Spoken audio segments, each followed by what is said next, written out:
Hello बच्चों, आज मैं आपको कक्षा 8वीं जिसका विषय है गणित, इसकी वर्कशीट नंबर 33 समझाऊंगी, जिसकी डेट है मेरे पास 4 फरवरी 2021।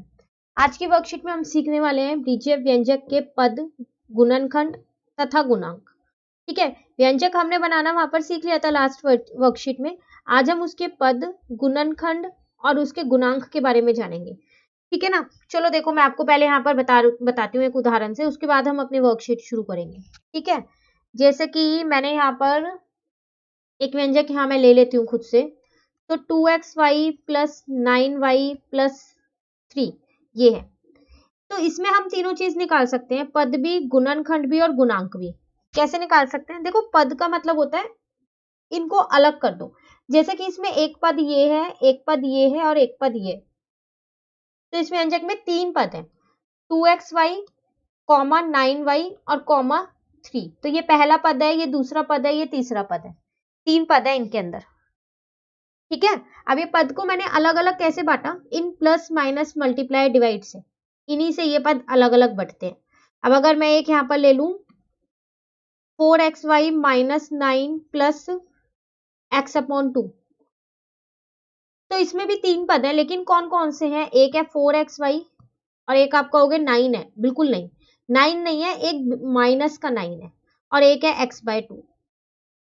अब यहाँ माइनस क्यों लिया और बाकियों में प्लस क्यों नहीं लिया? तो देखो, जब भी कोई भी प्लस की बात होती है ना, तो हम किसी भी नंबर या संख्या के आगे प्लस नहीं लगाते, है ना। अगर मैं आपसे बोलूं कि 2 लिखो तो आप मुझे 2 लिख के दिखा दोगे, और अगर मैं आपसे बोलूं माइनस का 2 लिखो तो आप ऐसे लिखोगे। तो फिर आपने इसके आगे प्लस क्यों नहीं लगाया? क्यों? क्योंकि हमें पता चल रहा है इस 2 का मतलब ये प्लस का ही 2 है, इसीलिए हम इन नंबर्स के आगे प्लस नहीं लगाते, इन पद के आगे। लेकिन अगर कोई माइनस में हो तो माइनस जरूर लगाएंगे। तो देखो, यहाँ भी तीन पद है। तो अब आपको पता चल गया कि पद कैसे बांट निकालते हैं हम। ठीक है, अब आती है यहाँ पर बात गुणनखंड की। गुणनखंड मतलब इनके गुणनखंड करना, एक एक पद के। जैसे अगर मैं इस 2xy के करूं, तो 2 1 की टेबल में आता है और 2 की टेबल में आता है, और किसी टेबल में तो नहीं आता। और x और y ये इसके क्या हो गए? गुणनखंड हो गए। उसी तरीके से अगर मैं 9 के करूं, तो 9 1 की टेबल में आता है, 3 की टेबल में आता है और 9 की टेबल में आता है, और किसी की में तो नहीं आता। तो और y यहाँ पर साथ में ऐसे ही लिखा है। 3 के गुणनखंड करूं तो 1 और 3 आएंगे। इनको बोलते हैं गुणनखंड करना। ठीक है, अब बात आती है यहाँ पर इसकी गुणांक की। गुणांक क्या होता है? तो देखो, अगर मैंने यहाँ पर एक पद लिया 2xy और मैंने आपसे पूछा मुझे y का गुणांक बताओ, तो सिर्फ y को छोड़ दो, बाकी क्या बचा? 2x, वो इसका गुणांक हो गया। अगर मैं आपसे कहूं कि मुझे x का गुणांक बताओ, तो x को छोड़ दो इसमें, और 2y इसका गुणांक हो गया x का। तो जिसका भी गुणांक पूछ रहा है उस पद में उसको हटा दो, और बाकी जो भी बचा है वो उसका गुणांक हो जाएगा। ठीक है, चलिए। तो अभी हमने थोड़ा छोटा छोटा समझ लिया है, शॉर्ट में समझ लिया है, बाकी डिटेल में आगे जो भी वर्कशीट है हमारी उसमें समझेंगे। ठीक है ना। अब देखो, यहाँ पर कह रहा है दिए गए पदों से बीजीय व्यंजक लिखिए। तो अब आपको यहाँ पद दे रखे हैं, ठीक है, और आपको व्यंजक खुद बनानी है। तो कुछ नहीं करना, जो पद है ना उन्हें जोड़ के लिख दो। 5xy कॉमा की जगह प्लस लगा दो, फिर यहाँ प्लस आ जाएगा। और अब देखो, यहाँ -10 है तो यहाँ -10 आएगा। ठीक है, अब एक चीज मैं आपको यहाँ बताऊंगी, मुझे इसमें कंफ्यूजन है, ये 1 लिखा है या l लिखा है। तो आप देख लेना, अगर 1 हो तो 81 लिख देना, और l हो तो LK लिख देना। ठीक है, सेकेंड वाला है 8mn प्लस 7ab। अब देखो, यहाँ माइनस है तो -6gf। जब कुछ भी साइन नहीं हो तो प्लस लगाओगे, वरना माइनस लगा दोगे। ठीक है ना। कॉमा हटा हटा के बस प्लस लगाना है और कुछ नहीं करना है। ठीक है, अच्छा मैं यहाँ प्लस लगाना भूल गई हूँ। +6x। तो लो, पदों से हमने व्यंजक बना लिया। ठीक है, तो एक व्यंजक में कितने भी पद हो सकते हैं, कितने भी, और हम उनका गुणनखंड बहुत आसानी से फिर कर सकते हैं। एक या एक से ज्यादा गुणनखंड उनके हो सकते हैं। ठीक है ना। चलिए आगे बढ़ते हैं। अब हमसे वो बात कर रहे हैं किसकी? अब देखो, यहाँ पर उन्होंने फिर से एक व्यंजक आपको दे दिया है। अब इसमें बोला कि प्रथम पद जो है वो ये है, बिल्कुल ये है। जो दूसरे वाला पद है वो ये है, ठीक है। तीसरा वाला पद जो है वो ये है। प्लस का 6 लिखो या 6 लिखो, एक ही बात है ना। तीनों इन्होंने यहाँ पर वो पद लिख दिए। अब अगर वो इसके गुणनखंड करें, तो 4 जो है वो 1 की टेबल में आता है, 2 की टेबल में आता है और 4 की टेबल में आता है, और ये x और y ऐसा है। -5, तो -5 जो है, 5 जो है वो 1 की टेबल में आता है और 5 की टेबल में आता है, और ये x ऐसी है। अब देखो ये माइनस है ना, तो यहाँ माइनस लगा देना, -1 लिख देना ऐसे। उन्होंने यहाँ माइनस लिखा नहीं है, पर माइनस लिखना आप, क्योंकि यहाँ -5 है। अब 6 जो है वो 1 की टेबल में आता है, 2 की टेबल में आता है, 3 की टेबल में आता है और 6 की टेबल में आता है। अपनी टेबल में आता है और किसी टेबल में नहीं आता। 6 के बाद अब किसी में नहीं आता, अपनी में आने के बाद, ठीक है ना। तो ये इसके क्या हो गए, गुणनखंड हो गए। अब बात आती है यहाँ पर अचर भाग की और चर भाग की। ये क्या होता है, तो देखो यहाँ पर जो ये एक पद लिखा है, इसमें ये होता है मेरे पास अचर भाग, जो कभी भी बदलता नहीं है।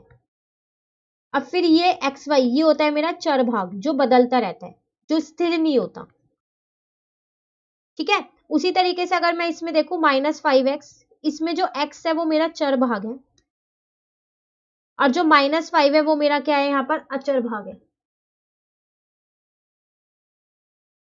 ठीक है। अगर अब मैं +6 देखूं ये वाला, तो ये तो एक ही है, तो इसमें अचर भाग ही है, चर भाग कोई है ही नहीं, यही है इसका अचर भाग, ठीक है। उसके बाद आपको यहाँ पर गुणांक निकालने सिखाए, वही 4xy, गुणनखंड अगर आप करो 4 और x और y, इन्होंने ये लिख दिया है अब, ठीक है। देखो पद का गुणनखंड आप ऐसे भी कर सकते हो और ऐसे भी कर सकते हो, कंफ्यूज होने की कोई जरूरत नहीं है, ठीक है ना। अब देखो अगर आपसे बोले कि 4 का गुणांक बताओ, 4 को भूल जाओ, बाकी क्या बचा एक्स वाई, तो उसका गुणांक वो हो जाएगा। अगर आपसे वो बोले एक्स वाई का गुणांक बताओ, तो एक्स वाई को भूल जाओ, 4 उसका गुणांक हो जाएगा, ठीक है। अगर आपसे वो बोले वाई का गुणांक बताओ, वाई को भूल जाओ और 4x उसका गुणांक हो जाएगा। अगर वो x का पूछे तो x को भूल जाओ, 4y उसका गुणांक हो जाएगा, ठीक है। यहां तक आपको क्लियर हो गया। चलिए अब आगे देखते हैं। अब कुछ क्वेश्चन है जो हमें करने हैं, ये भी वही बता रखा है, गुणांक दूसरे वाले पद का बता रखा है, ठीक है। चलिए पहले यहां से शुरू करते हैं, हर बार हम यहाँ से फर्स्ट से शुरू करते हैं, आज हम लास्ट से करते हैं। कह रहा है दिए गए पदों के चर भाग लिखिए। चर भाग मतलब जो बदलते रहते हैं, तो इसका तो यही आएगा ASD, इसका आ जाएगा 6 तो नहीं बदलेगा, BNM, जो भी ये अंग्रेजी अक्षर है ना वही है सारे चर, PQ, इसका आ जाएगा FGH, इसका आ जाएगा JK, इसका आ जाएगा XYZ, और इसका आ जाएगा PQR। ये तो जल्दी से हो गया। अब इसमें कह रहा है दिए गए पदों के अचर भाग बताइए। अचर मतलब जो बदलते नहीं है, तो ये 23 जो नंबर वाले हैं वो लिखने हैं, 12, क्या इसमें कोई है, बिल्कुल, ये लिखा है -BCZ, तो इसको मैं ये भी तो लिख सकती हूँ -1 BCZ, तो -1 हो गया ना इसका, तो 0 मत लिख देना, गलत हो जाएगा।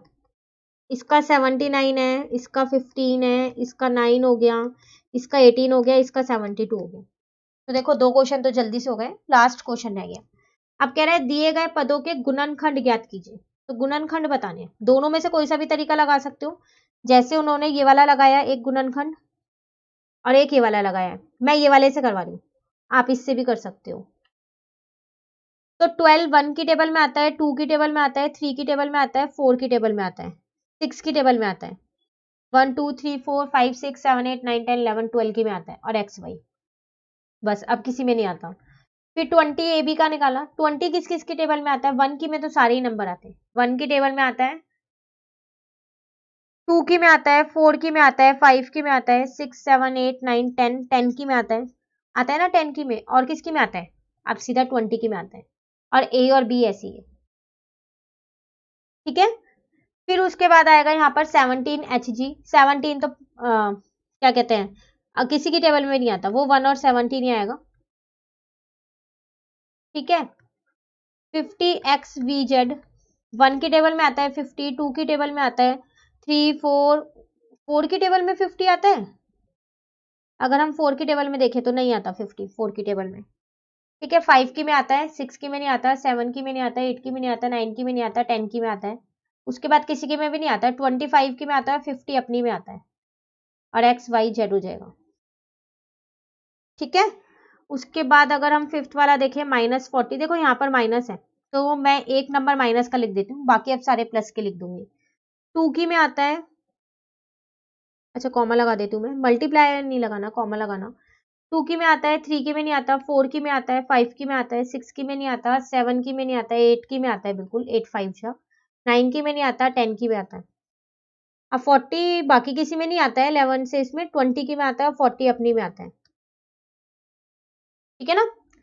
उसके बाद है देखो 24 एक्स स्क्वायर वाई, तो 24 1 की में आता है, 2 की में आता है, 3 की में आता है, 4 की में आता है, 6 की में आता है, 7 8 की में आता है, 9 की में नहीं आता, 10 में नहीं आता, 11 में नहीं आता, 12 में आता है और 24 अपनी में आता है। अब देखो यहाँ x 2 बार है तो मैंने 2 बार लिख दिया और y लिख दिया, ठीक है। 7th देख लेते हैं, 15 FGH, 15 1 की में आता है, 3 की में आता है, 5 की में आता है, 15 अपनी में आता है, F G और H, इसके सिवा किसी में भी नहीं आता। 1 3 5 15 बस। तो ये होगा इसके गुणनखंड। आप चाहो तो इस वाले तरीके से भी निकाल सकते हो, ठीक है, लेकिन मैंने इससे निकलवाया है क्योंकि यहाँ पर आपको एक पद दे रखा था, उस पद के गुणनखंड आपकी में ऐसे ही निकलवाए हुए हैं, ठीक है, इसलिए मैंने ये सारे पद आपको ऐसे ही निकलवा दिए, इसके गुणनखंड, ठीक है। चलिए वर्कशीट कंप्लीट हो गई। अब एक क्वेश्चन मैं दूंगी आपको जो आप मुझे करके बताओगे, ठीक है। मैं आपको कुछ पद दे रही हूँ, आप उससे क्या करोगे, व्यंजक बना के दोगे मुझे, ठीक है ना। चलो देखते हैं यहाँ पर क्या लिखे। तो एक ये ले लेते हैं पद, ठीक है। अब आप इससे मुझे क्या करोगे, व्यंजक बना के दोगे, ठीक है। कमेंट करके मुझे इसका आंसर जरूर बताना। चलिए वर्कशीट 33 कंप्लीट हो गई। अब वर्कशीट नंबर 34 जो है वो हम अपनी नेक्स्ट वीडियो में करेंगे। तो अगर आपको ये वीडियो अच्छी लगी तो आप इसे लाइक जरूर कीजिएगा और मेरे चैनल को सब्सक्राइब कीजिएगा। Thank you.